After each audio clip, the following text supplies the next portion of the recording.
Et coucou tout le monde, c'est Zenart. Vidéo un petit peu spéciale comme vous pouvez le voir, déjà parce que vous voyez ma gueule. Et ensuite parce qu'il s'agit d'une interview de Superflame qu'on a réalisée cet été avec l'Omniscient. Lien de sa chaîne dans la description.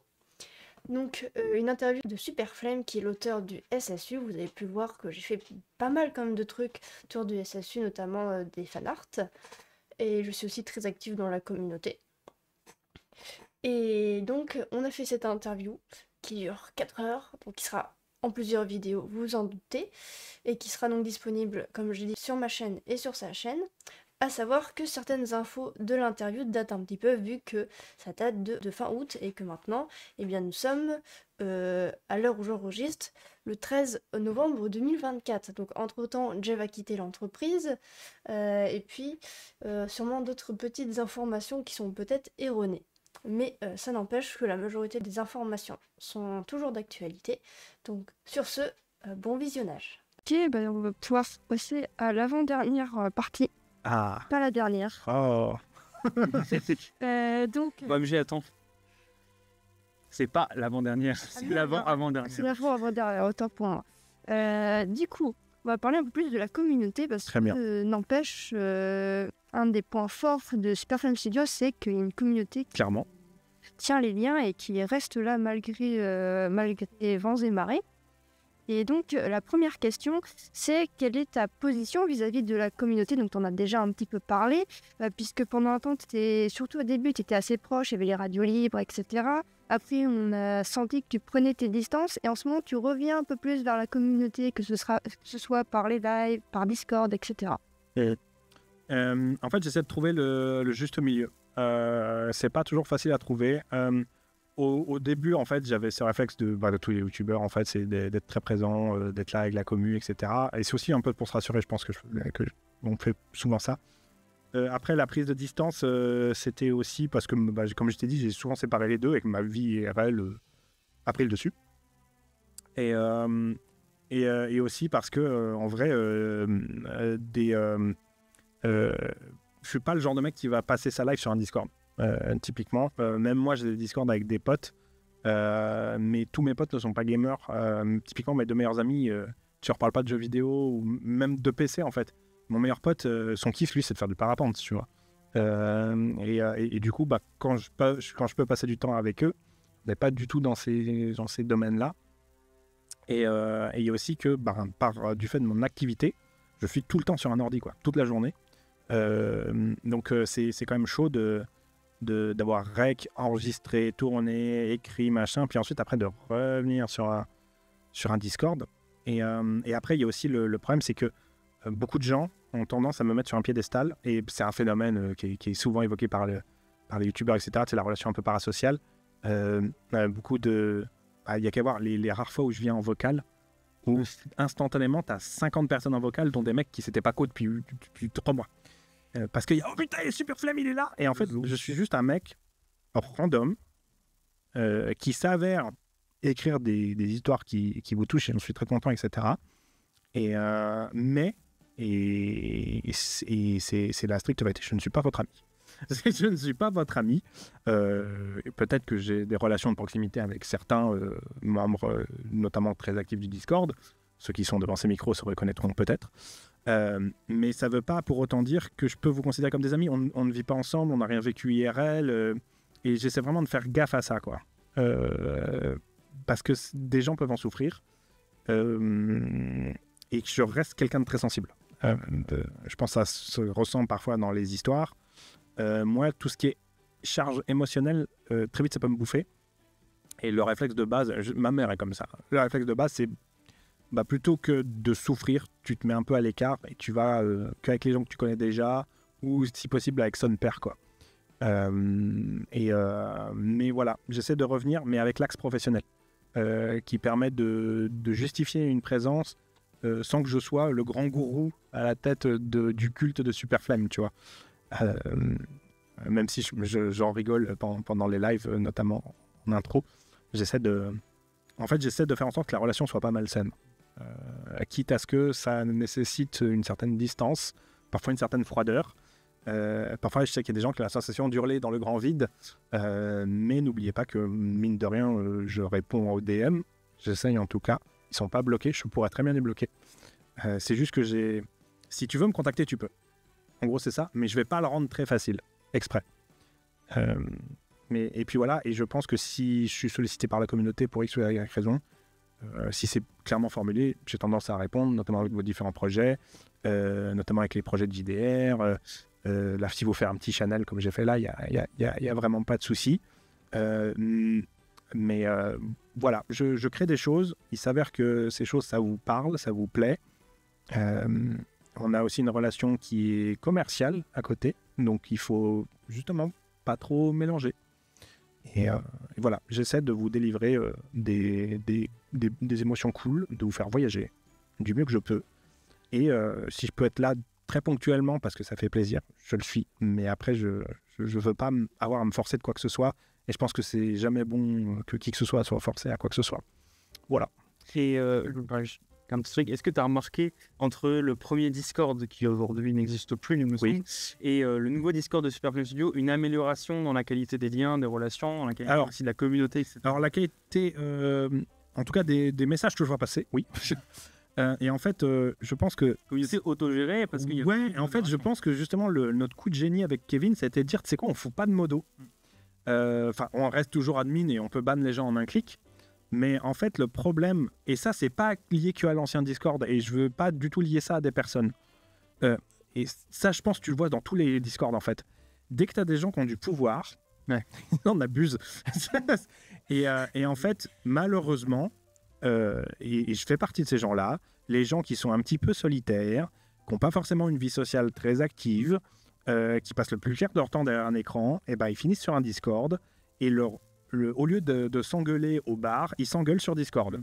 Et ça crée forcément des syndromes du petit chef, des trucs qui prennent des proportions débiles, alors que fondamentalement, c'est juste un bout de texte dans un chat de gens qui ne se sont jamais vus IRL, qui ne se connaissent pas, qui parfois ne connaissent même pas leur son de leur voix respective, ni même leur visage, parce qu'on a des avatars, tant mieux. Et du coup, je pense que l'ancien Discord a pas mal été niqué par ça, en fait, par le fait que pour beaucoup de gens, c'était un peu le bar du coin de ces gens-là, et que malheureusement, il y en avait qui avaient des matraques.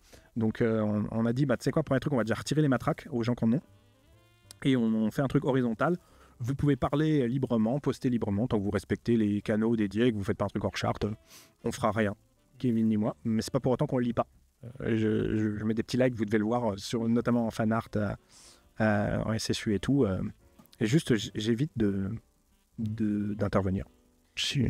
Et je me permets juste dans ta question, ce qui est quand même, pour le coup, je suis assez impressionnant, c'est que depuis qu'il n'y a plus de modération, c'était en janvier 2023, donc on est plus d'un an et 8 mois après, il n'y a eu qu'un seul événement qui a amené une sanction qui était un ban, et c'était en janvier 2023.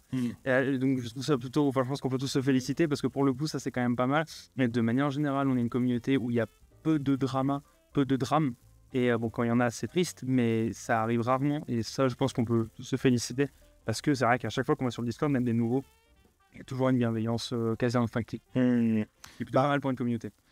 En vrai, c'est marrant, c'est des vraies questions de débat philosophique, limite de débat même de juristes. Qui est responsable? Est-ce que c'est les gens qui s'engueulent entre eux qui doivent se démerder entre eux? Ce qui serait plutôt mon point de vue, en fait. Sauf si c'est dans un espace public, etc.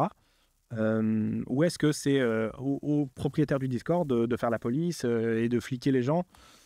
Ou est-ce qu'il faudrait une espèce de solution automatisée? À une époque, il a été question, avec Kevin, on a parlé brièvement, mais on a laissé tomber l'idée, c'était d'avoir un système de modération algorithmique via des systèmes un peu comme fait League of Legends, avec un tribunal communautaire, où en fait tout est anonymisé, et tu mis hors charte, pas hors charte.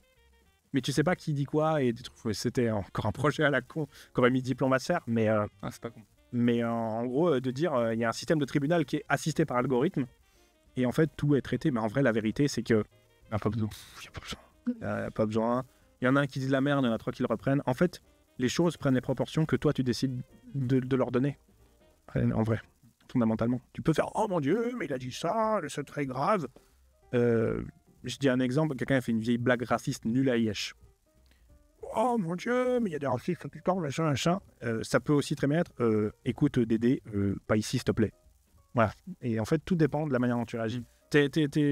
Les gens n'agissent pas, ils réagissent tout le temps. Et ça pourrait être un truc sur la vidéo, c'est pas fait de réflexion. Mais quand tu réalises qu'on ne fait que réagir, tu peux te poser la question, mais à quoi je suis en train de réagir? Voilà. Juste revenir sur ta relation avec la communauté, parce que ça me paraissait important de préciser aux spectateurs. Voilà, tu es un être humain. C'est vrai. Donc c'est normal aussi que tu aies une certaine distance parce que tu n'es pas Superflame, tu es Geoffrey. C'est ça. En tant qu'être humain. Et donc il faut toujours se rappeler que derrière chaque auteur, chaque personne qu'on aime, il y a un être humain qui vit sa vie, etc. Donc il ne faut jamais l'oublier. Voilà, c'est tout. Soyez pas des creeps. Soyez pas des creeps. C'est ça, soyez pas trop... soyez pas méchants. C'est méchant d'être méchant, soyez gentils, c'est plus cool. Soyez joie et amour. C'est ça. Voilà, c'était le petit mot important pour moi. Donc, seconde question. On a vu donc que tu étais aussi plus proche de la communauté, notamment à travers les critiques, puisque tu avais même demandé à Éole de t'envoyer par mail ces critiques de, je crois, la 5e tour. C'est bien ça. Voilà, comment on sent qu'il y a une évolution vis-à-vis de ce lien-là avec la communauté. Donc, quelle position tu as vis-à-vis de ça? Par rapport à la critique ou le fait d'avoir des retours? La critique surtout. Alors, la critique, il y a plusieurs choses. Ça, c'est un truc sur lequel j'ai toujours été assez clair. Il y a différents types de critiques. On a la critique constructive et la critique destructive. La destructive est pour moi éliminée d'office. J'ai, entre guillemets, la chance d'être sur Internet depuis suffisamment d'années et avant même YouTube, d'avoir été sur des MMO où les gens trash talkaient toute la journée pour savoir que c'est Internet. Donc, en vrai, les couilles. Donc, il ne faut pas monter sur ses grands chevaux au moindre truc. Par contre, après, il y a la critique constructive. J'essaye tant que possible de la prendre en compte, mais des fois, alors je ne vais jamais le prendre mal, mais des fois, je vais estimer que la critique, même si elle est légitime, elle est pas suffisamment importante pour me faire changer. Typiquement, dans beaucoup de mes histoires, il y a des incohérences un peu à la con. Je ne reviendrai pas sur l'âge du fils de l'inspecteur Bloom et des conneries comme ça. C'est une de nos questions. Je préfère privilégier le spectacle au fait d'être hyper accurate parce qu'en fait, t'as dit ça il y a 25 épisodes et en fait, ça se contredit là, machin. Et en fait, dites-vous, s'il y a des putains de failles dans Marvel alors qu'il y a des milliards de budget, c'est un peu un truc un peu inhérent. Et en fait, c'est aussi lié, donc, sur cet aspect-là spécifiquement, à ma manière d'écrire. Il y a deux types d'auteurs en littérature, c'est ce qu'on appelle les paysagistes et les jardiniers. Les paysagistes, c'est des gens qui vont planifier de bout en bout ce qu'ils vont raconter. Ils ont un squelette et après ils n'ont plus qu'à remplir. Et en général, les paysagistes, vu qu'ils savent où ils vont quasiment jamais se contredire. Il y aura quasiment jamais d'incohérence parce que ça donne des histoires assez mécaniques. Typiquement, J.K. Rowling est une paysagiste. En fait, Harry Potter, quand tu prends le temps de découper, tout est logique et tout se suit de manière très cohérente selon un plan. Elle-même a déjà partagé son plan à plusieurs reprises. Je crois elle a même fait des formations d'écriture maintenant qu'elle s'en met plein les poches.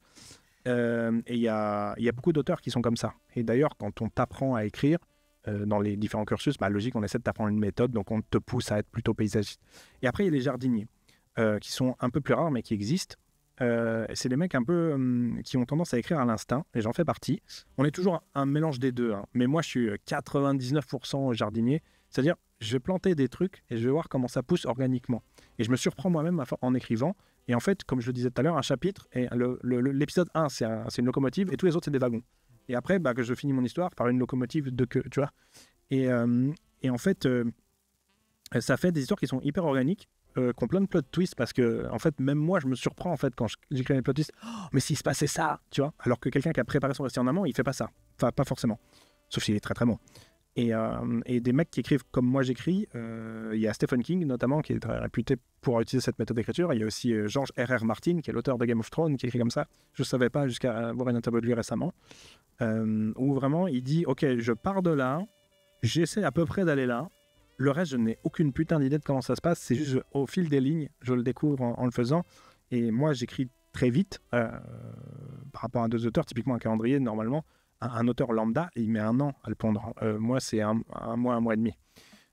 Parce que ça vient. Je vis les personnages, une écriture qui est cinématographique. Je visualise dans ma tête ce qui est en train de se passer. là, il y a Bennett qui est dans un coin, il a tel type de vêtements, il s'avance, machin. Enfin, ouais, je vais pas te raconter l'histoire là, mais tout de suite, je me dis, ok, je suis un marmottin, il se passe quoi? Tu vois, et j'écris. Donc, du coup, parfois, certaines critiques, en fait, si elles vont contre ça, je suis en mode, ben, désolé, effectivement, tu as raison, mais je décide de pas forcément prendre en compte, en gros. Voilà. Mais d'une manière générale, je suis assez ouvert. Juste par contre, si votre critique est légitime, mais que c'est dit de manière agressive, c'est mort. Tu peux aussi me dire, ça c'est mal fait, et tu as raison, mais si tu m'as traité de connard juste avant, je me suis arrêté à connard. Hein. Donc c'est mort. Et je m'attends à autant de respect des gens vis-à-vis du fait que j'essaie de leur emporter moi aussi, tu vois. Vous me verrez jamais insulter des gens, en tout cas j'essaie, sur Discord ou même dans mes lives, si ce n'est derrière des trucs humoristiques, quoi. Mais voilà, tout est dans la manière de dire les choses. Ensuite, concernant la communauté, il y a aussi les projets. Oui. Et tout ce qui est artistique aussi, qui est en centre de la communauté. Il y a des centaines de fan art. Ouais, il y a aussi des fans musique. Shout out à Firestorm qui en a fait plusieurs, des covers. Ouais. Il y a évidemment des fanfictions, on n'en compte pas, dans le cadre de concours qui ont été organisés. Qui vont toutes finir sur Novel Jump quand ça va sortir. Oui, sache-le. Ce sera plus facile de les lire. Il y a des starting blocks qui ont été ou communautaires ou organisés par toi et d'autres personnes. Ouais. Il y a eu aussi des fans vidéo, il y en a eu plusieurs, notamment la dernière en date, c'est le court-métrage du Gavroche. Ouais, je trouvais ça super cool. Qui est très sympathique. Interview de Gavroche dans le dernier Wildest, bref. Et il y a eu aussi des projets. Donc, on a parlé du LG, du SSU. Il y a eu des concours, il y a eu des events, notamment celui de Gagadia, qui est encore actif sur le serveur Discord. Pour citer les miens, rapidement, il y a eu les Awards, il y a eu Ecubia en gros projet. C'était énorme, les Awards. Bref, il y a énormément de créations. Ça, tout le temps, ça frémit de création dans cette communauté. C'est quoi ton avis par rapport à ça? Parce que, par contre, ce qui est important à noter, peut-être que je me trompe, mais je ne pense pas, c'est que c'est hyper rare dans une communauté si concentrée d'avoir autant de créations qui vont aussi loin aussi. Plusieurs choses. Déjà, tu as raison, c'est rare. Mais je pense que c'est aussi lié au fait que, contrairement à beaucoup de créateurs, c'est pas moi qui est important. C'est même pas genre le contenu, c'est littéralement l'univers que je propose. Donc, je pense que si tu allais sur des Discords d'auteurs, ça serait un peu le même genre de délire. Parce qu'en fait, ce que je propose aux gens, c'est une immersion dans un univers. Donc, naturellement, ça donne envie de créer. Mais par contre, c'est un truc qui est ouf et qui, moi, m'encourage aussi. Je me dis, putain, ils ont encore dessiné un truc de dingue. Je pense à Zénard, je pense à différentes personnes dont les pseudos m'échappent là, mais je les reconnais à chaque fois qu'ils se connectent, qu'ils sont sur les lives ou à droite ou à gauche. Je sais plus qui c'est qui avait fait tous les persos du SSU en fait. Ça, c'est Casper Sirène. Je les ai fait en Winx. Ouais, je pense à ceux qui ont utilisé... c'était pas Moopix, non. Qui c'est qui avait utilisé une IA là, pour faire une hymne à la gloire de Rockwell? Ça aussi, c'était très drôle. Alors là, c'est peut-être Eol, je sais pas. Ouais, je crois que c'était Eol, ouais. J'ai un doute. Si c'est pas Eol, je suis désolé. Mais voilà, c'est vivant, c'est foisonnant. Et je trouve ça hyper intéressant aussi de te dire, ah, mais c'est comme ça qu'ils le voient, eux. Parce que moi, je le voyais pas forcément d'une certaine manière. Et en fait, vous verrez que dans mes histoires, il n'y a quasiment pas de description physique des personnages. Ils se définissent tout par leur rapport aux autres et la manière dont ils parlent, les dialogues et tout. C'est lié au médium de l'audio. Et du coup, dès que quelqu'un pond un dessin, tu es forcément surpris. Parce que c'est un des trucs cool avec l'audio, c'est que tu n'imposes pas une vision ni une vue. Tous les personnages pourraient très bien être des nains. C'est écrit nulle part que ça n'en est pas. Mais voilà, je trouve ça génial. Des fois, c'est dantesque. Je pense au projet Cubia avec votre serveur Minecraft. Oui, c'est une dinguerie. J'espère que ça se passe bien. Oui. Pas assez d'utilisateurs. Pas énormément. Allez sur Ecubia. C'est très bien. Projet non officiel, mais c'est très bien. Il faudrait que je me connecte dessus à l'occasion. Il faut que je remette Minecraft sur mon ordi. Ouais, c'est... À chaque fois, je me dis, ah putain, ils ont créé un truc, quoi. Ça me dépasse, c'est bien. Si ça me dépasse, c'est que c'est bien. Okay. Et donc, pour finir sur la communauté, donc il y a cette communauté qui est vraiment soudée et il y a même certains membres qui restent dans cette communauté active, plus pour la communauté que ton univers. Donc, comment toi, tu vois ça? Est-ce que pour toi, c'est une forme de fierté? Est-ce que tu as réussi à engendrer une communauté qui fait ça? Ou alors, tu es un peu déçu en mode « Ah, j'ai pas réussi à les laisser dans mon histoire » ou peut-être autre chose? Alors non, je suis content que les gens se trouvent déjà. Et si je suis un prétexte à ça, que je peux permettre des rencontres amicales, amoureuses ou juste des gens qui sont un peu alone, qui se réunissent entre gens alone et qui du coup sont plus alone, ce qui est le cas sur beaucoup de Discord. Moi, je suis très content de ça. Tu vois, je fais mon job limite de psychologue sans avoir à donner de séances de psy, tu vois.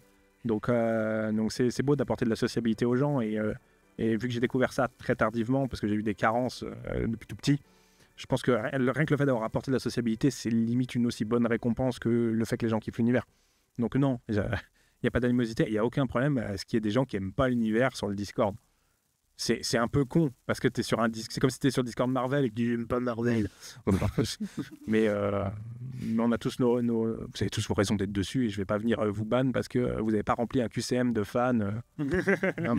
Non, mais oui, mais ce qui est étonnant, c'est de voir qu'il y a certains games qui créent des projets qui sont hyper actifs, qui ont un abonnement Tellington, souvent par raison financière plus que par envie, mais pourtant on pourrait dire on vient pour parler de ça, et non. En fait, quand on est sur le Discord de Supercell Studio, on se rend compte qu'on parle plus de nous.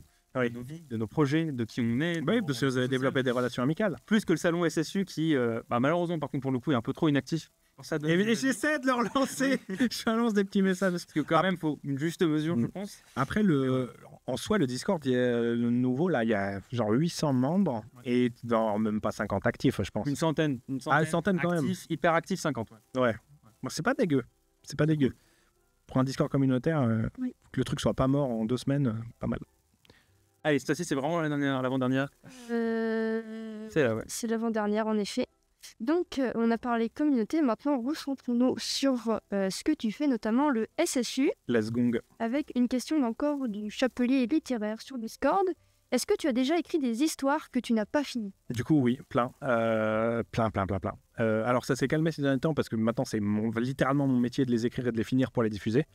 Mais à une époque, j'avais une boulimie comme beaucoup, hein, tu démarres un chapitre puis tu le finis jamais. et puis voilà. Il y avait notamment, ça c'est un fun fact, mais Andrew Bennett et le livre noir, un truc comme ça, qui était censé être la suite du calendrier, la première suite, qui devait être une autre histoire où on apprend que Andrew part dans un village qui s'appelle Windblow. J'ai jamais raconté cette histoire.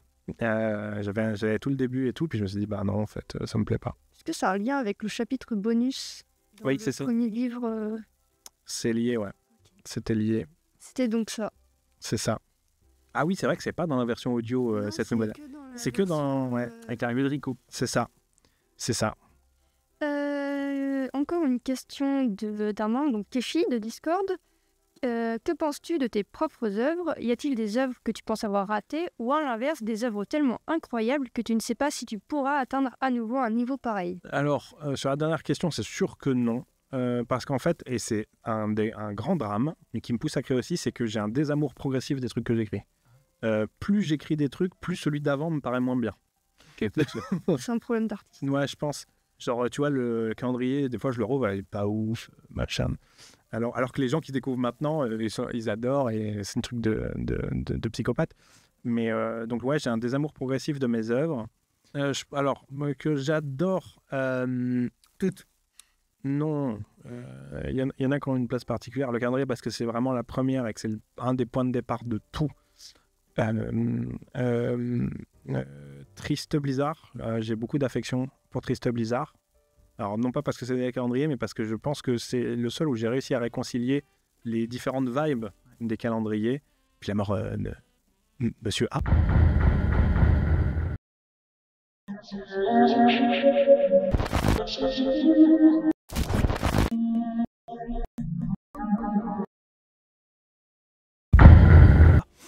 Qui a été un moment terrible où j'ai pleuré IRL pour de vrai en enregistrant. On a pleuré. C'est la première fois que je sacrifie je crois que c'est la première fois que je sacrifie vraiment un vrai personnage principal qui était travaillé depuis des années. Ça a été dur, mais salvateur en même temps de me dire ok, en fait tu peux le faire quoi.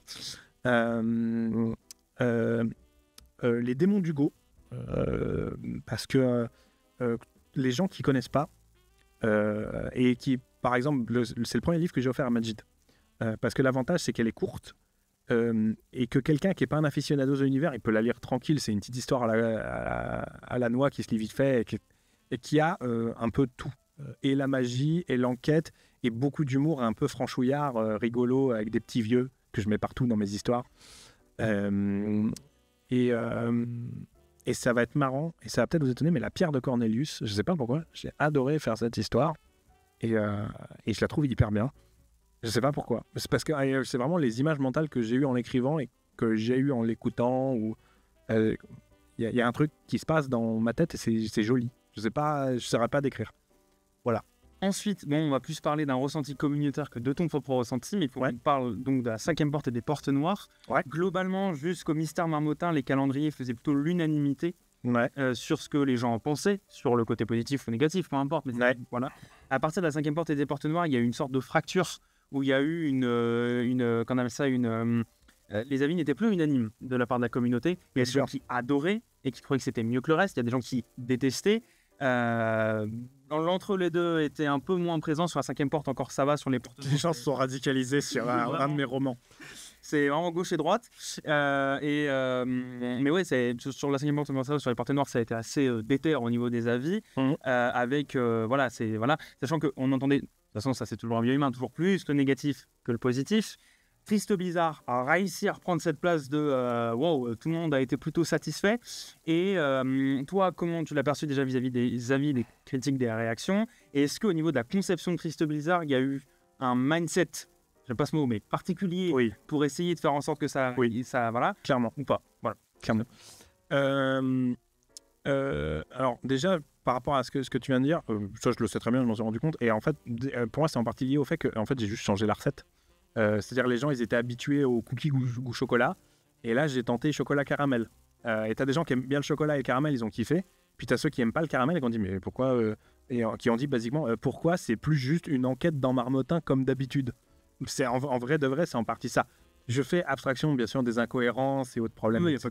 Mais je pense que beaucoup de gens étaient frustrés par le fait que le truc se déplace et passe d'un registre presque Lovecraftien, un peu dark, avec une enquête qui est centrée sur un lieu, à limite de l'heroic fantasy en fait. Et ça, je pense, j'ai peut-être perdu des gens là-dessus. Mais ce que je dirais par rapport à tout ça, c'est un peu, je reprendrais les mots d'Alexandre Astier, le boulot d'un artiste, c'est de proposer un truc, après c'est plus son problème, quoi. Plus trop, en tout cas. Mais voilà, et comme tu le disais par rapport à Triste Blizzard, la volonté de Triste Blizzard, c'était de réconcilier les deux axes en retrouvant l'esprit très marmottin, en ayant un arc de rédemption pour Cassandra Darmin. D'autres personnages. Et en amenant bien sûr la mort d'un personnage important. Et surtout en gardant les attaches avec l'univers.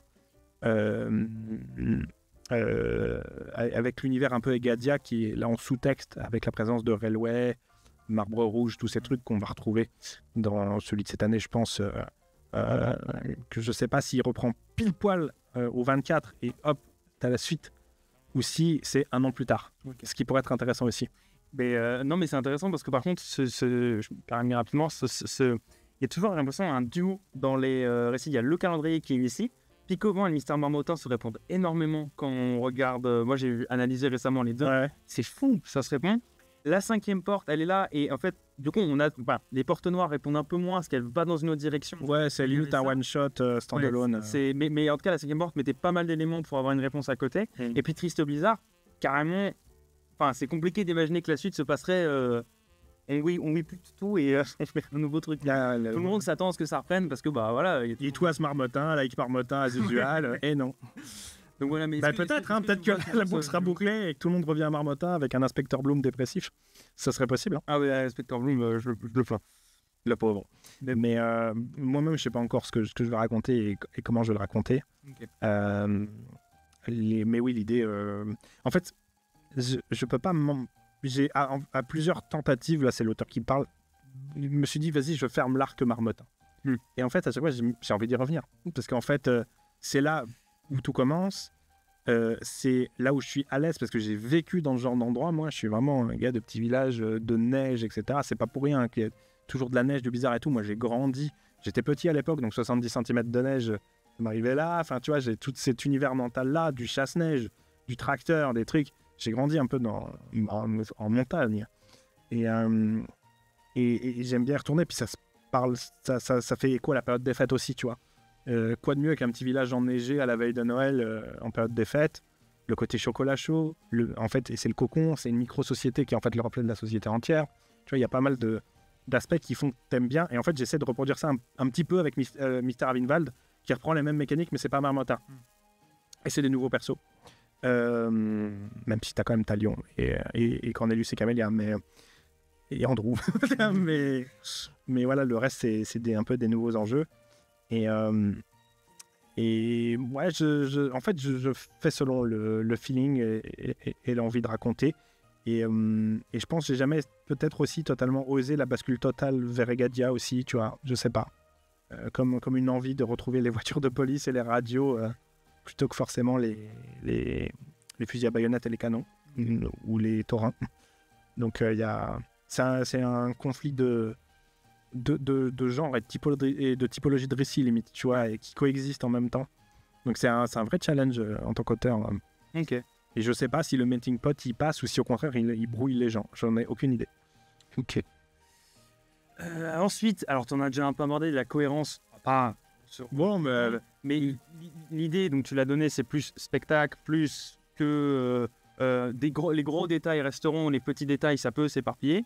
Maintenant, est-ce que tu penses quand même que pourrait y avoir dans certains contextes, dans certains détails, dans certains éléments, par exemple, tu as parlé de la BD tout à l'heure, des reboots ou des remasters pour changer certains trucs. Et est-ce que, par exemple, Lore of Egadia va venir poser une trame principale auquel toutes les histoires vont venir s'attacher, ou c'est ailleurs dans l'idée? Parce que Lore of Egadia se raconte quand même du lore, donc de la cohérence.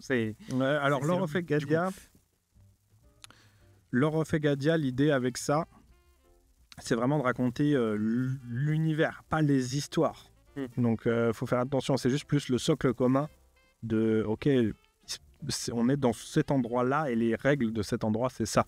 Il peut très bien y avoir des incohérences de ouf dans des histoires qui se passent dans un univers qui est pourtant bien défini.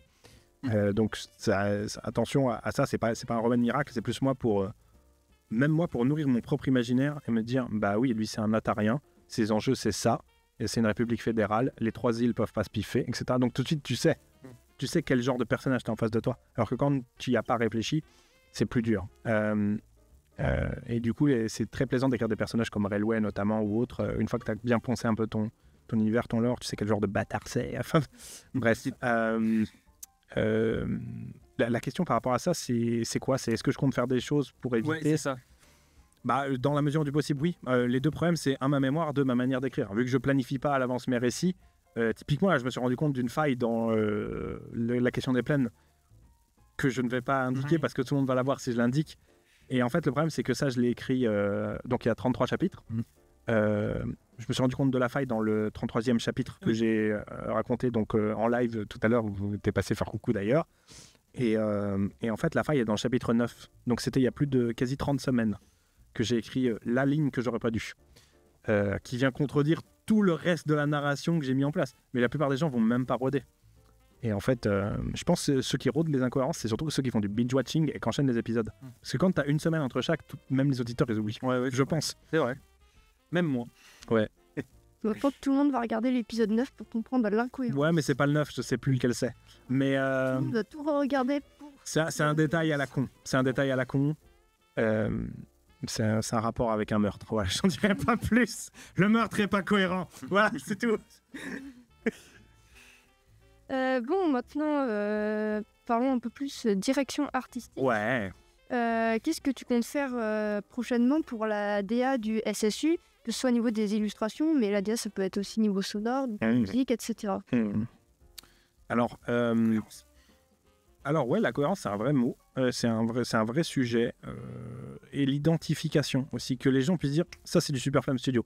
Là, comme vous l'avez dit précédemment, on a eu plusieurs illustrateurs, même en concomitance avec la nouvelle, entre guillemets, DA des livres, même si c'est toujours un style un petit peu peint. Tu vois que quand un truc est fait par l'un ou par l'autre, typiquement, moi j'adore la patte de Florian, de Zahel. Son côté peint, la gestion de la lumière, son talion est incroyable. Et en fait, il faudrait trouver une DA qui parle aussi bien à la commu, qui est cohérente avec le type d'univers qui est proposé, mais qui aussi va pouvoir appâter le chaland en mode « Ah tiens, c'est quoi ça ?» Et tu vois, typiquement, là, le style un peu peint qu'on a maintenant, je suis même pas certain que ça resterait, tu vois. Peut-être qu'on partirait sur une approche comics / manga, j'en sais foutrement rien, en vrai de vrai. Et la direction artistique, c'est un vrai travail. Et en fait, j'ai déjà échangé avec un directeur artistique qui a de la bouteille, qui a bossé pour des grosses boîtes de dessins animés, des trucs comme ça. Et en fait, le problème, c'est que ça coûte énormément d'argent de créer une DA. Et créer une DA, c'est pas créer des élus. C'est juste dire les règles quand il y a une illustration de Ellington ou Superframe Studio. L'idée, ce serait une DA Superframe Studio. C'est ça. Les têtes de personnages, c'est tel type de proportion. Toi qui dessines, tu dois un peu voir un peu l'idée. On est plutôt sur des trucs anguleux ou plutôt des formes arrondies. Et typiquement, la largeur du bassin selon si c'est un mec ou une meuf, c'est plutôt standardisé comme ci ou comme ça. Enfin, tu as tous ces trucs-là. Après, tu as les codes couleurs. On ne va pas utiliser ce vert-là, on utilisera plutôt ce vert-là. En général, les lumières sont très chaudes ou au contraire, c'est très froid. Tous ces trucs, c'est à définir. Il faut faire ce qu'on appelle des mood boards. Donc, tu reprends plein d'images. Et après, on joue à j'aime pas. Moi, alors, Geoffrey, t'aimes ça ou t'aimes pas ça? J'aime pas. Ok, donc on fait pas ce style. Ça, j'aime bien. Nickel. Et ça aussi. Ah, mais c'est pas les mêmes styles. Donc, c'est soit A, soit B. Tu peux pas avoir A et B. Parce que les deux se répondent pas. Et c'est du boulot. Le problème, c'est que ça, là, juste pour créer une DA, je dois mettre un billet facile de 8 000 €, je pense. Juste pour créer ces règles-là. Et après, ben, je suis bon pour un 500 balles par élu, pareil, limite, tu vois. Donc, faut faire hyper attention. Mais après, j'ai bon espoir qu'il y ait un modèle économique qui émerge potentiellement grâce à BFE ou autre, ou avec les skins de personnages, tu vois, ou des histoires comme ça. Si je me dis qu'en fait, créer une Incelocard, un Andrew, etc., ça me coûte par exemple 3 000 €. Donc là, je te parle vraiment d'un personnage full animé. On est à peu près dans ces ordres de grandeur. Et ben, si je dis que c'est des skins qui se vendent de 10 ou 20 balles, bah, je sais qu'il faut que j'en vende 100. Et pour rentabiliser, du coup, je peux ensuite créer le skin d'un perso type, par exemple, Tassier, machin. Ça pourrait être une manière de financer le truc, tu vois. Mais c'est des sujets. Mais moi, franchement, ça serait un truc, en priorité, une DA graphique, parce que comme je le disais en live, et comme j'en ai déjà parlé avec mes actionnaires, notamment ceux qui bossent en plus dans la milieu artistique, on sait fabriquer des textes, on sait fabriquer du son, mais on ne sait pas fabriquer de l'image. En tout cas, on n'a pas la compétence en interne. Ça, c'est pas trop grave, mais surtout, on n'a pas les règles de OK, quand je commande à un artiste une illu Superframe Studio, il a ce moodboard et ce MOOC, ça doit ressembler à ça le résultat, sinon tu n'es pas payé. Enfin, c'est même pas sinon tu n'es pas payé, sinon tu peux pas bosser en fait. Donc, parce que pour ceux qui ne savent pas, dans l'industrie, donc je fais abstraction des artistes un peu solo, machin, les gens qui sont dans l'industrie de l'audiovisuel, en particulier du dessin animé, etc., c'est certes des artistes, mais c'est aussi des techniciens qui doivent répondre à des cahiers des charges. Et quand ils bossent sur des dessins animés à l'étage, par exemple, alors eux, c'est plutôt de la 3D, mais ils font aussi de la 2D parfois. C'est vraiment, les persos, ils doivent ressembler à ça, en fait. Et puis, si ça dépasse d'un poil de cul, tu dois refaire. Tu dois refaire encore et encore. Et puis, si ça marche pas, on ne te reprend plus. Et il y a beaucoup de turnover dans ces métiers. Voilà. Ok, une question de Heroix333 de Discord. La majeure partie des histoires concernent le SSU, mais est-ce que tu comptes créer d'autres univers pour pouvoir proposer d'autres histoires explorant des styles différents, un univers de science-fiction par exemple? Comme French Dystopie, des trucs comme ça. Alors, Dystopie d'ailleurs, tu as reçu une lettre de la DGSI depuis Non, ça va. ça va. Par contre, j'ai reçu des lettres de profs qui l'ont fait étudier à des élèves en philo ou des trucs comme ça. Ça lui a plu? Oui. Autant. On m'avait proposé, j'ai dit non parce que j'avais la flemme d'aller à Paris. Je sais pas si c'était à la Sorbonne ou un truc comme ça pour faire une conférence par rapport au fait que j'avais fait ça. Ah ouais? Ouais. C'était un petit truc un peu en mode invité parce que le prof avait matché sur le truc, il voulait que je développe et tout. Le problème, c'est qu'en vrai, moi, je suis juste un branleur. Enfin, fondamentalement, j'ai eu l'idée du truc. En fait, j'avais pas un projet politique de dénoncer des trucs. C'est juste, c'est évident. En fait, j'ai un biais de catastrophisme, donc c'est hyper pratique quand t'es auteur. Tout ne peut que mal aller, donc tu écris un truc et ça marche super bien pour des dystopies, en fait. Ça va mal. Voilà. Dystopie, voilà. Mais pour répondre plus précisément à la question, en tout cas, pour l'instant, mon univers mental est nourri et grandi autour du SSU, qui, pour moi, est encore au stade pas d'un embryon, mais d'un truc petit. C'est encore un petit enfant. Et avant de devenir un truc conséquent, il y a encore du boulot. Hein. Mais ça y est, on est dans la dernière partie de l'interview. Je crois que tu vas dire dernière question, mais c'est la partie B de la partie C. Récemment, j'ai dû regarder un article du Code civil, j'ai vu le... C'est horrible. Sur legifrance.gouv.fr. Donc, on va avoir la dernière partie qui sera sur le lore. Alors, ce sera des questions un peu plus rapides, parce que là, c'est des réponses qui sont et qui viennent de toi, on va dire, et puis pas mal de questions de la communauté aussi. Voilà. Donc la première question, elle vient d'Alex sur Discord, encore, mais merci à elle, qui a posé la question, est-ce que ton système de magie de l'univers, c'est de la hard magic ou de la soft magic? Alors, il faut me donner une définition. Alors, je me suis renseigné sur le sujet, j'espère ne pas insulter les fans de hard magic et ceux de soft magic, peut-être qu'ils vont s'allier contre moi pour cette interview. J'ai cru comprendre que de la hard magic, c'est de la magie qui est imprégnée dans l'univers, qui est étudiée, qui est comprise par les habitants, par les protagonistes, etc. Alors que de la soft magic, c'est quelque chose qui vient se greffer à un univers qui est de base normal, qui ressemble plus à ton univers du coup, mais quand on va en Negadia, c'est complètement l'inverse. Donc, est-ce que c'est un mélange des deux? Enfin, vers quoi tu t'axerais en gros? La magie existe, c'est un postulat de base de l'univers. Le deuxième postulat, c'est, en tout cas dans le cas de la Terre, mais c'est un secret limite gouvernemental et personne n'en parle. Et le troisième point, c'est les gens savent que ça existe, mais très peu de gens, en tout cas en Negadia, la maîtrisent et l'utilisent. Exception faite des propriétaires de ports, de la garde occulte, etc. Et son origine est divine. Voilà. Donc, un des postulats de l'univers, c'est des dieux existent, que j'ai inventé de toutes pièces, dont Rolheim, qui est le premier des dieux. Et voilà, un peu comme le panthéon de la mythologie grecque, c'est toute une famille avec des amis, des ennemis, potentiellement même des titans et des trucs comme ça, tu vois. J'ai pas encore fini de développer mon petit arbre, mais l'idée c'est de dire que le monde a un passé lointain et il y a eu la grande guerre idiodique qui est un peu le conflit homme versus dieu. Who would win? Personne. Alors question précise, et je pense savoir ce que sera la réponse, mais encore d'Alex sur Discord. Est-ce que d'autres variantes des golems, hors ceux de celles de Picovan et de Tristan Bizarre, existent-elles? Oui. Le golem de lave qui pour vivre dans les volcans par exemple, ou de sable, des marais, etc. Oui, en fait, dans l'idée, comme je vois le truc, les golems peuvent être de tout et n'importe quoi. Alors, ceux que tu crées par de la magie, donc via des sorts, etc., de tout et n'importe quoi. Et après, tu as des golems, entre guillemets, qui vivent naturellement, qui se reproduisent. On ne sait pas comment, mais ils se reproduisent. Et en gros, ils sont liés à des lieux naturels dans lesquels ils évoluent. Tu pourrais y avoir des golems de sable sur des plages, par exemple. Ok. Oh, c'est intéressant. Donc, en théorie, pour avoir des golems de poils de lumine. En théorie, il pourrait y avoir des golems de poils de lumine. Ils vivent sur des lumines, donc ils sont tout petits. Donc ça ressemble à une puce, mais c'est un golem de lumine. C'est mignon. Bref. Ça m'intéresse. On a parlé dans le groupe Bédat, tu n'auras sûrement pas de saison 2, donc est-ce que tu peux, est-ce que tu as une idée de qui est Damoclès? Oui. Ah oui, ça c'est un vrai point de lore que je ne sais pas encore si je le développerai et tout. En fait, c'est censé être un antagoniste qui est plus ou moins un demi-dieu. C'est un peu une référence au mythe de Damoclès, etc. Mais moi, c'est un truc revisité. Qui en fait, c'est un des seuls êtres, il existe potentiellement d'autres, qui fait peur aux propriétaires de portes parce que lui, il peut détruire les portes avec son épée. Voilà. Ok. Et vu que c'est un demi-dieu, mec quasi inarrêtable, lui-même maîtrise de la magie, etc. C'est un peu le Punisher anti-Dokipa qui existe. Ok. C'est drôle parce que dans la série, quand il en parle Célestas, on a l'impression moi j'ai l'impression qu'il parle de Nicolas Voglov, parce que les deux sont des hommes de l'Est, et il dit que Damoclès lui a parlé d'Andrew. Oui. Moi j'étais en mode, c'est forcément quelqu'un que Andrew connaît aussi, j'étais en mode Nicolas Voglov. Non. Ok, super intéressant. On a enfin la réponse. Ouais. Après tant d'années.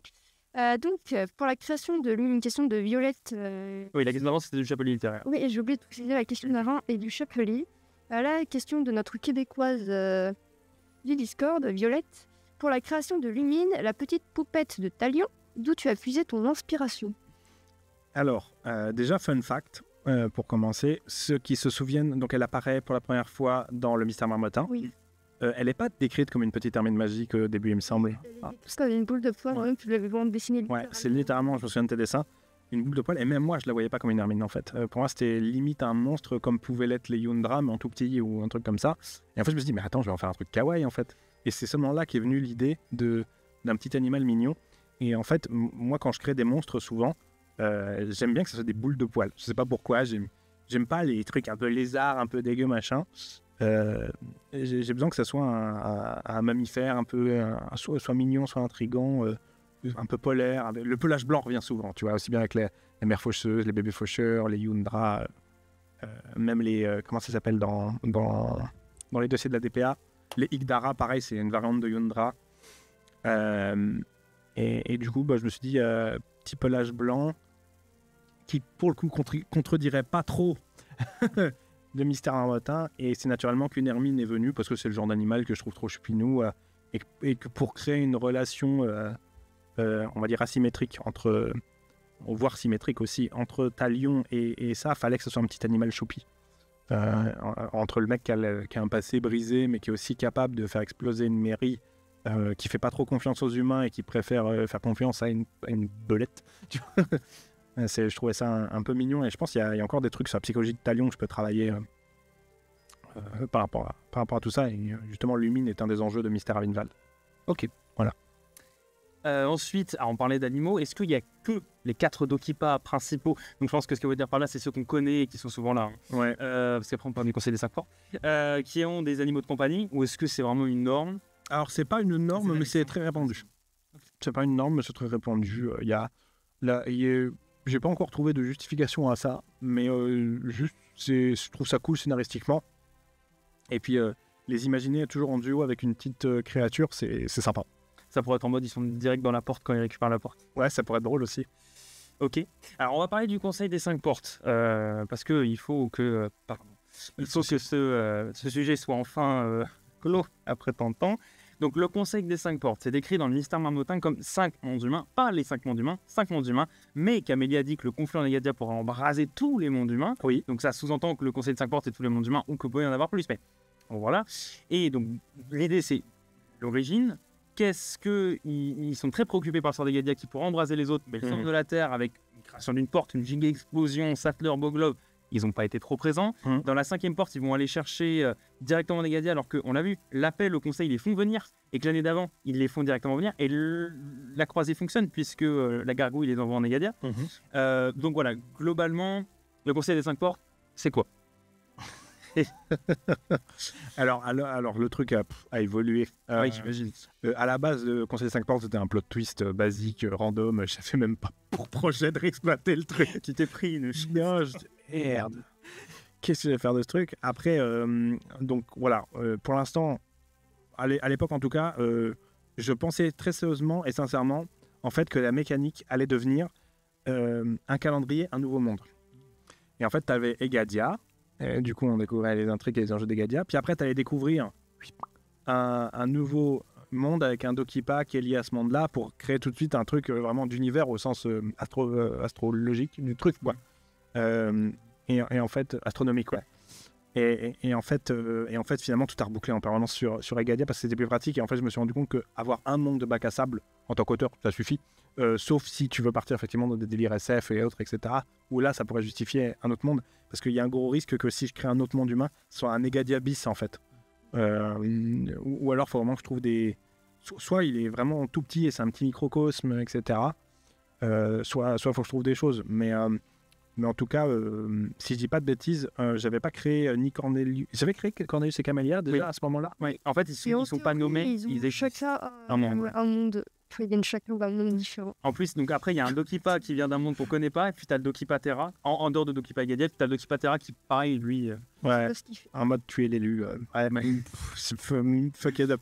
Mais je trouverais toujours un moyen... je trouvais moyen de rebondir. En fait, c'est Terre 2. Et c'est pas... non, là, c'est totalement de ma faute. C'est un oubli et un truc qui n'a pas été traité comme il faut. Non, je pense que ce qui fait autant jaser, c'est qu'en fait, même si c'est un oubli comme il y en a d'autres, si celui-là est plus pointé du doigt, c'est parce que je pense que... c'est énorme. Non, mais c'est énorme. Il y a une hype pour les gens. Oui, attends, il y a d'autres mondes et il y a un truc de ouf. Et bah non. non, c'était juste... Ok. Non, mais alors bah du coup, vu que je l'ai créé, je peux le réutiliser et lui donner une nouvelle forme. Mais je ne l'ai pas encore. Ok. Mais ça sera un truc badass, je pense. Ou on pourrait limite imaginer que ça soit un sujet pour une grosse œuvre. Peut-être pas un calendrier, mais une grosse œuvre en mode l'univers est en péril maintenant. Le multivers. Une question de Gomme Rouge de Twitter. De qui est inspiré ce cher Raloui? Le A, mais l'autre. De mon père. Non, je déconne. non. Alors en fait, c'est un peu un ersatz. Alors j'ai pas de nom particulier en tête, mais je disais, ok, pareil, j'essaie de définir un contexte. On est dans un contexte où tu as un empire, où clairement il est en position de domination. Tu c'est un mec qui est ambitieux dans tout ce bordel. Et en plus de ça, il a un peu le seum parce que justement, l'Empire est à la fois la raison de son avancement, de son succès, de son pouvoir, et à la fois ce qui a plus ou moins fait perdre des trucs, dont ses titres de noblesse, de famille, etc. Et du coup, en gros, comment tu crées un personnage qui est un ambitieux, qui est quand même malin, c'est un bâtard. C'est un gros bâtard, parce qu'il gravite dans des sphères de pouvoir. Et en fait, le Railway, le mot-clé de Railway, c'est efficacité. Tu vois, c'est s'il faut tuer, on va tuer. Et puis... Mais ce qui est, je me permets, ce qui est fascinant avec Railway, c'est que tu sens qu'il a une empathie, mais il ne l'utilise pas. Ouais. Il veut pas l'utiliser. En fait, j'en parlais en live, il va utiliser son empathie que si ça lui sert ses intérêts. Oui. En fait, c'est un... sociopathe. On pourrait presque dire ça, c'est juste genre... En fait, il va utiliser les émotions et lâcher du lest s'il sait qu'il n'est pas en position de force. Genre typiquement, dans Andrew en Negadia, quand il est face à Talion et Andrew, il sait qu'il peut pas trop les baiser, donc il va se faire un peu sympa, il va accepter des choses. Là où, typiquement, par exemple, dans la question des plaines, c'est un immense enfoiré. Parce que le mec, il a tout. En fait, il a juste appuyé sur un bouton et était mort. Donc, et il y a l'ambition aussi, qui est un sujet de fond chez ce personnage, que je devrais mettre un peu plus en avant, d'ailleurs, je pense. Mais le mec, je pense, s'il n'y a rien de fait, et c'est pas une promesse de rien du tout, mais je pense qu'il y a moyen qu'en termes d'évolution naturelle, à un moment donné, Railway essaie de prendre la place de l'empereur. Ok. Je pense. Ça sera intéressant. Bâtard contre bâtard, ou en tout cas qui supplante Rotarmin, qui devienne généralissime à la place de Rotarmin. Rotarmin, il a une position ambiguë. On est très ambigu, Rotarmin. Okay. C'est dans l'épisode que j'ai enregistré aujourd'hui, mais on l'apprend à plusieurs reprises que Rotarmin, on parle de l'or, donc c'est bon. Donc Rotarmin, c'est le généralissime. Le généralissime, c'est quoi? C'est la plus haute autorité militaire dans le monde des Gadia. Pas dans le monde des Gadia, pardon, dans l'Empire de Rockwell. Au-dessus de lui, c'est l'empereur. Et plus ou moins à égalité avec le ministre de la guerre, parce qu'il y a un ministre de la guerre aussi, mais qui s'occupe plus des problématiques de logistique et d'industrie en lien avec la guerre. Et en fait, ce qu'il faut savoir, c'est que Rotarmin, à la base, lui, c'était un général qui appartenait à la couronne de Contigny, qui devait défendre le roi Joffre. Roi Joffre qui décède, et lorsque son fils est appelé à monter sur le trône, vu qu'il est contesté, toute la clique de Rockwell va en profiter pour renverser le jeune prince qui n'est pas très fort et qu'on est dans un contexte post-guerre mondiale où on a perdu en plus. Donc il y a un défaitisme ambiant qui leur permet facilement de le prendre. Et ils vont arriver à prendre le pouvoir parce que Rotarmin, qui normalement est censé les stopper, va rejoindre leur camp et accepter de trahir. Donc l'élément fondateur de Rotarmin, ça reste la trahison quand même. Et après ça, du coup, il s'arrange. Il devient le bras armé très rapidement du putsch militaire. Et il s'assure la place donc, de généralissime, parce qu'en gros, ils ont un énorme gâteau. Et Rockwell sait bien que pour gouverner, il vaut mieux diviser pour mieux régner. Et il va diviser son gâteau entre les différentes personnes qui l'ont suivi, avec les postes clés qui vont arriver bien sûr, lui, à la tête de l'État. Mais il y a Francis de Porot-d'Avion qui deviendra le ministre de l'économie, et Henri de Stratinval qui deviendra le ministre de la guerre, et le généralissime Rotarmin, général qui est promu généralissime, qui deviendra dans un premier temps, bien sûr, commandant en chef des armées de l'Empire, mais qui va aussi être en charge de la réforme de l'armée. Ça, c'est un truc que j'ai expliqué en live. Je crois même qu'on en parle dans la question des plaines. Ce qu'il va faire, c'est qu'il va réformer, avec l'aide du ministre de la Guerre d'ailleurs, toute la formation militaire. Et ils vont créer une académie militaire de Port-Noble, dont sera notamment élève Landarion et d'autres mecs, en fait. Et donc le mec, il a créé l'architecture de l'armée rockwellienne telle qu'elle est. Donc il a vraiment une place de choix et de puissance. Et en fait, l'ambiguïté du personnage est liée au fait qu'il est certes ami de l'empereur, mais il lorgne quand même sur le trône de l'empereur, parce qu'en fait, c'est pas un vrai ami, en fait. C'est plus un concours de circonstances, une association. Donc il dit, il y a peut-être moyen de trahir. Et en plus de ça, il sent qu'il est quand même sur une sellette, parce qu'il voit qu'il y a cette fameuse garde occulte, donc les soldats qui peuvent manipuler la magie, dont certains sont des propriétaires de portes, qui servent l'Empire, et qui eux ne sont pas sous le gouvernement de Rotarmin. Et il s'en plaint souvent. Hein. Et il s'en plaint encore dans le chapitre 33 que j'ai enregistré aujourd'hui. Il sent qu'il y a un corps d'armée qui est en train de À tout moment, il le fume. Pas à tout moment, il le fume, mais qui n'est pas sous son contrôle. Et ça veut dire quelque chose. Toi qui d'habitude t'occupes de tous ces sujets-là, cette fois-là, on ne te le confie pas. Et il sent que ça pue. Et du coup, il va y avoir des jeux de pouvoir et de trahison. Là, pour le coup, je me suis beaucoup inspiré de la Seconde Guerre mondiale et notamment de tous les mecs qui gravitaient autour d'Hitler. Ceux qui aiment bien l'histoire savent que Hitler, il s'est entouré d'une bande de salopards et en fait, autour de lui, il y avait 5 ou 6 fils de pute qui étaient tous des gros rats immondes, abominables, ce qu'il y a de pire dans l'humanité, mais chacun à leur manière. Mais c'était Goebbels, le ministre de la propagande, qui mentait, qui était antisémite au possible, etc. On avait Göring, qui était un ancien héros de la Première Guerre mondiale, qui est devenu obèse à force de bouffer et qui est devenu le chef de la Luftwaffe, qui bombardait des civils. Enfin, chacun a son petit côté de l'or de bâtard. Et en fait, j'essaie de recréer ça, cette espèce de caste qui a pris en otage le pouvoir, qui gravite autour de l'empereur et qui sont tous en compétition les uns avec les autres, surtout. C'est ça qui est super intéressant. Voilà, c'était pour la petite parenthèse de l'or, désolé. Non, c'était hyper intéressant. Parce qu'en plus, c'est-à-dire que dans les forces qui sont en Egadia, il y a l'Empire de Rockwell et il y a l'Alliance Autonome. Ouais. L'Alliance Autonome se résume, je pense, un peu plus facilement, surtout qu'on a elle existait avant le conflit avec l'Empire. Alors, en fait, elle a été créée lors de l'équivalent d'une Première Guerre mondiale, qui s'appelle la Grande Guerre de Conquête. La Grande Guerre de Conquête, elle est liée à quoi? C'est que, de base, le monde d'Egadia, il est très fracturé. En fait, c'est vraiment un espèce d'archipel de villages autonomes et de cités-États. Donc, et tu as juste 5 ou 6 monarchies qui sont là des vraies nations qui en brigade des milliers de personnes, voire des millions, et qui, elles, ont un drapeau, une armée, un souverain, etc. Là où le reste est très... chacun fait sa vie dans son coin, il n'y a pas de gouvernement central, ça sert à rien, entre guillemets. Et en fait, cette Première Guerre mondiale va, un peu comme... Là, je me suis inspiré de notre histoire, où les grandes puissances européennes, en l'occurrence, ont décidé de coloniser, tout simplement, ces territoires pas organisés. Et en fait, ils vont rouler sur le continent en s'associant. Et tu as une association entre la couronne de Contigny, qu'on appelle la monarchie continentale. C'est vraiment ceux qui ont toute la partie ouest du continent, gauche du continent, plutôt. En l'occurrence, ils sont avec à Port-Noble en point central. Tout à l'est continental, on a les Cornéliens. Donc, c'est le royaume de la Corne, qui commence à être un petit peu évoqué subtilement, notamment dans la question des plaines, comme une tête, une couronne aussi. Et après, on a bien sûr les 3 couronnes d'Atarion, avec la Prosperia, la Domia et la Lande Pourpre, qui à l'époque sont donc 3 îles qui ressemblent à la Grande-Bretagne, basiquement. 3 îles qui forment une espèce de dent, limite, tu vois, et qui sont chacune une couronne indépendante. Et tous ces gens se mettent d'accord lors d'un événement qu'on appelle le sommet de Landreau, si je ne dis pas de bêtises, pour se partager le monde et unir leurs forces royales pour envoyer des vraies armées sur des paysans, en fait. Donc très vite, ça va donner lieu à la guerre de conquête. Et il y a aussi Castelbrumis et Saint-Empire Carousel. Alors, Saint-Empire Carousel, à mon avis, ça va pas être canon, je vais pas en faire quelque chose. Castelbrumis, c'est une des cités-États qui tombera rapidement.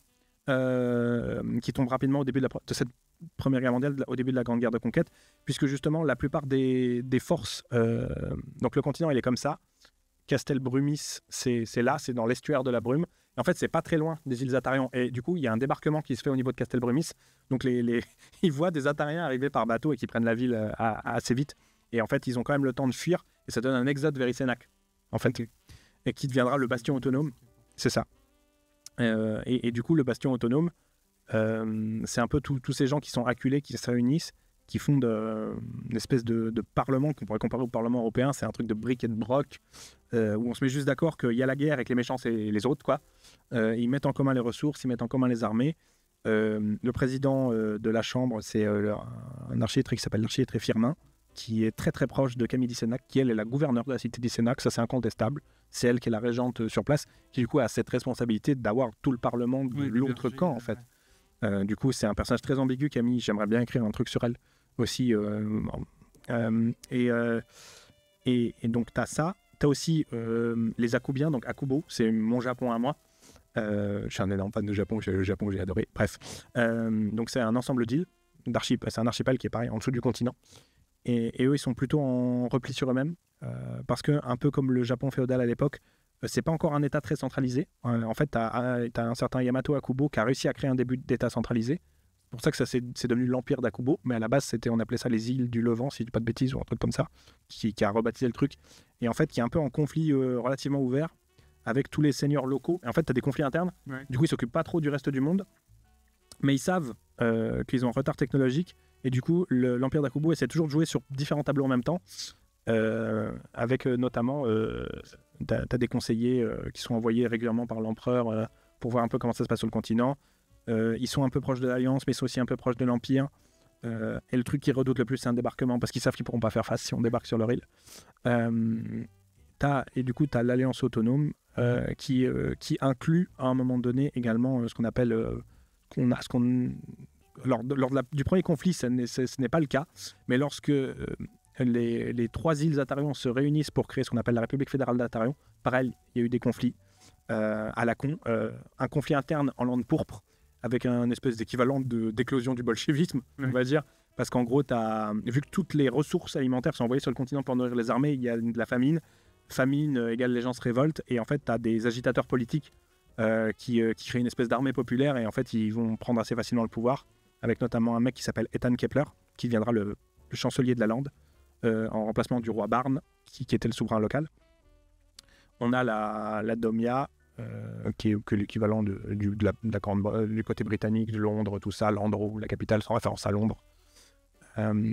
Et on a la Prosperia qui jouit de mines d'or et de diamants et qui est très très riche, d'où son nom Prosperia. Et en fait, tout ce petit monde, du fait des problématiques internes, rapatrie leurs troupes. Et en fait, les armées royales se retrouvent en infériorité, en fait, et ça provoque ce qu'on appelle le reflux vers la traverse, c'est-à-dire qu'ils avaient réussi à bouffer quasi tout le continent. Et après, ils doivent reculer jusqu'à la traverse, qui est l'espèce de rivière qui couvre le continent offensive. Et après, ils continuent à reculer parce qu'après, Isénac arrive vraiment à les bombardax et à la fin, le plus gros perdant, c'est justement le royaume de Contini. Ils ont perdu des bouts de leur terre, il n'y a plus rien, c'est le seum, le roi Joffre meurt limite de chagrin ou quoi que ce soit. Et justement, tu es dans un contexte de bon, on a perdu la guerre, on a même perdu des bouts de notre territoire, on s'est fait humilier par le traité d'Isénac, qui peut être un équivalent du traité de comment ça s'appelle, des accords de Munich? Non, c'est pas ça du tout. Traité de Versailles, oui, tout à fait.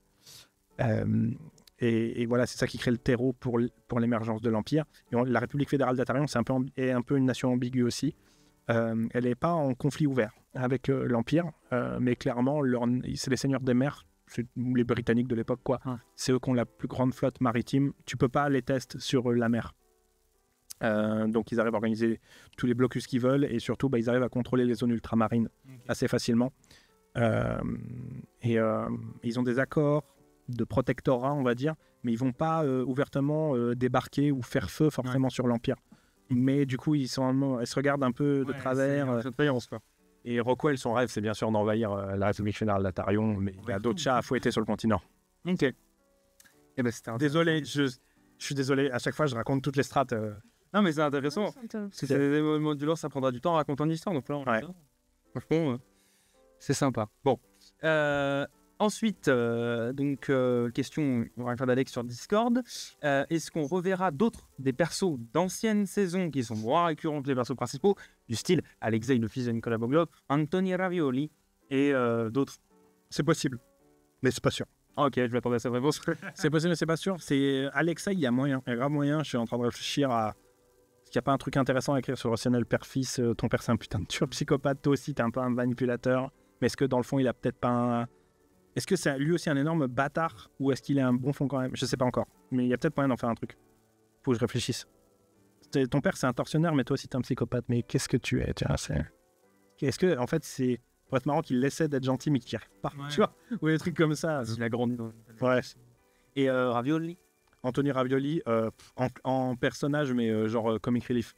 Clin d'œil, Oswald qui débarque dans la nouvelle boutique qui vient d'ouvrir, et comme par hasard, c'est Anthony Ravioli qui fait des pizzas, tu vois. Ok. Oh, Ravioli. Eh non, c'est des pizzas. Tu vois, t'as déjà un sketch.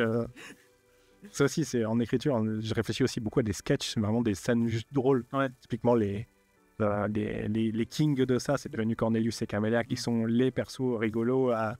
Oswald aussi est un comic relief, en fait, fondamentalement. C'est ça que des gens me disent, mais il y a une histoire avec Oswald qui parle et tout. Ouais, mais en fait, il est quand même pensé comme comic relief pas mal. Et en fait, ce qui est drôle, c'est qu'il dit Ravioli et qu'on ne comprend jamais ce qu'il dit. Aïe, pardon. Aïe, ah. Mais voilà. Mais Andrew aussi, par sa perspicacité, est marrant d'être. Oui. Vraiment dans les portes noires où il y a juste Mickey qui tousse, et il fait, il est malade. Oui. Sans blague. Oui, ça peut être drôle. Bon. On arrive enfin à la dernière question. Tu vas enfin pouvoir... C'est la vraie dernière. Oui, rien. Je vais pouvoir mettre en ligne l'épisode.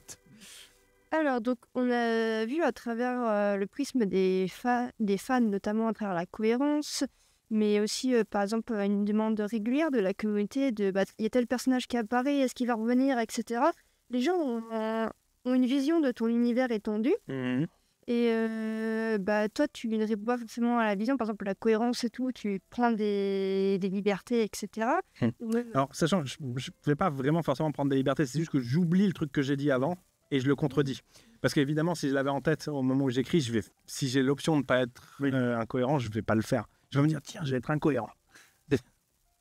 Et donc voilà, on a cette vision des gens qui te suivent.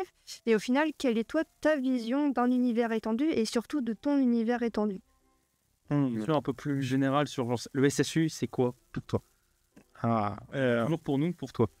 Pour moi, en premier lieu, c'est un bac à sable. Vraiment, c'est un espace d'amusement, de liberté. C'est un lore qui est cool. Et en fait, c'est un truc qui a la possibilité, vu que j'ai une écriture organique, d'évoluer en permanence.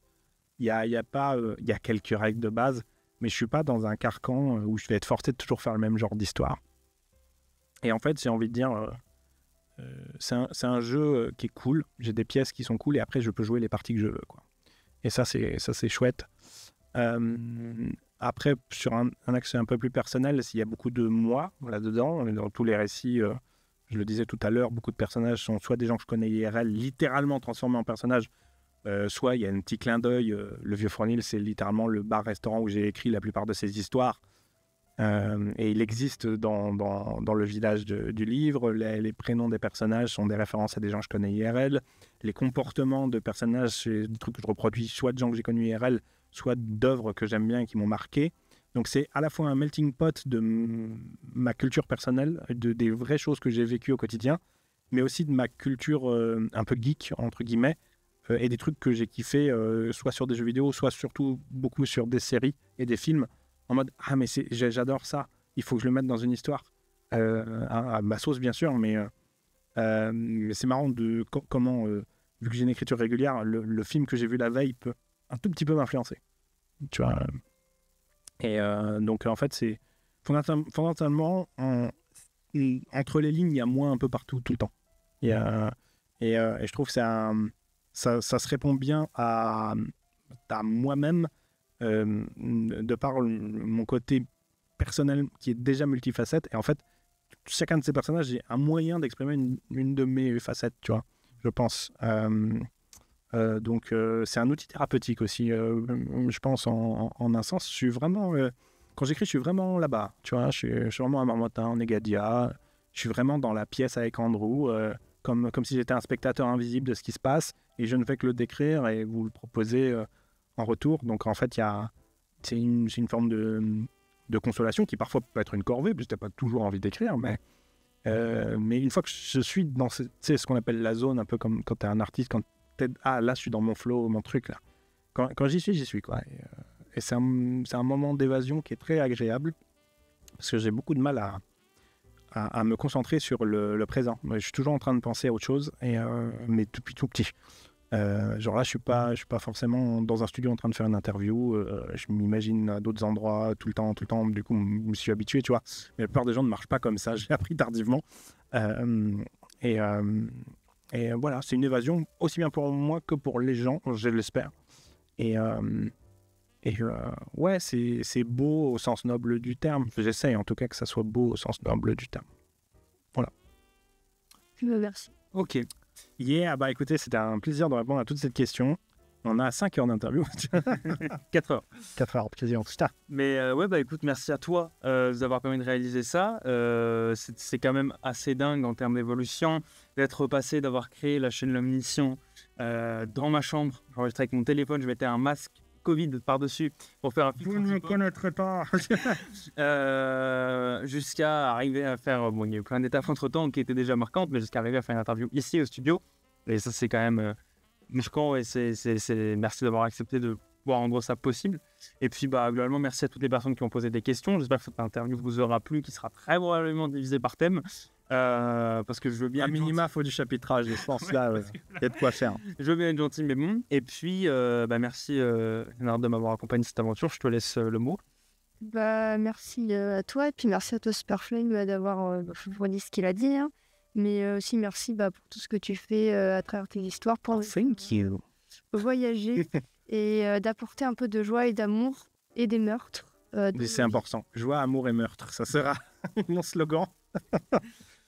Ouais, je ne sais pas si tu as un mot de la fin à dire pour conclure cette merci à vous d'être venus. Ça m'a fait plaisir de vous voir IRL. C'est la première fois qu'on se voit, je crois. Oui. Moi, que vous soyez venu incognito en convention, non.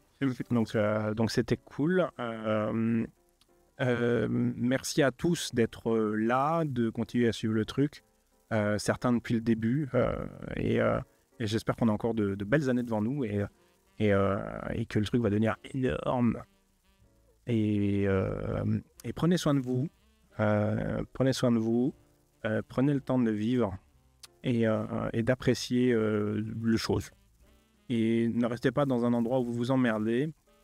Et aussi et surtout, osez créer, osez faire des choses. Il y a tellement de gens. Je vais vous raconter une petite anecdote. Il y a tellement de gens, je pense notamment à mes amis du théâtre, qui sont plus âgés que moi, qui ont la plupart la cinquantaine. Ils ne vont pas être contents s'ils voient cette vidéo. Mais à l'époque, justement, quand on terminait notre séance de théâtre, on allait justement au Vieux-Fournil et on se posait parfois jusque très tard, on buvait du vin, etc. Et avec l'alcool, les langues se déliaient un petit peu. Et souvent, la plupart des gens me faisaient la longue liste de leurs regrets, des choses qu'ils n'ont pas osé faire et qu'ils auraient voulu faire, mais maintenant c'est trop tard parce qu'ils sont trop vieux, parce qu'ils ont une femme, un enfant, parce qu'ils n'ont plus la force, plus l'énergie. Et souvent, c'est marrant, c'était des trucs artistiques aussi, tu vois, genre, j'aurais voulu peindre, j'aurais voulu apprendre le violon, j'aurais voulu écrire. Et il faut un début à tout. Vous n'êtes pas illégitime. Le sentiment d'illégitimité, c'est un truc qui est paralysant. Mais en fait, la légitimité, elle vient du fait de faire. En fait, à la seconde où tu commences à écrire un roman, tu es légitime à écrire un roman, en fait. À la seconde où tu commences à peindre, tu es légitime à faire de la peinture. Peut-être que tu ne seras pas satisfait du résultat, ça sera probablement pas ouf au début. Mais il y a un début à tout. Et tout ce que j'ai créé jusqu'à présent, ça n'existerait pas si je n'avais pas écrit la première lettre, du premier mot, de la première ligne, du premier paragraphe, de la première page, du premier chapitre du bouquin, en fait. Et surtout, voilà, vivez les choses et vivez votre vie. Elle vous appartient, elle est à vous. Faites-en bon usage. Au revoir.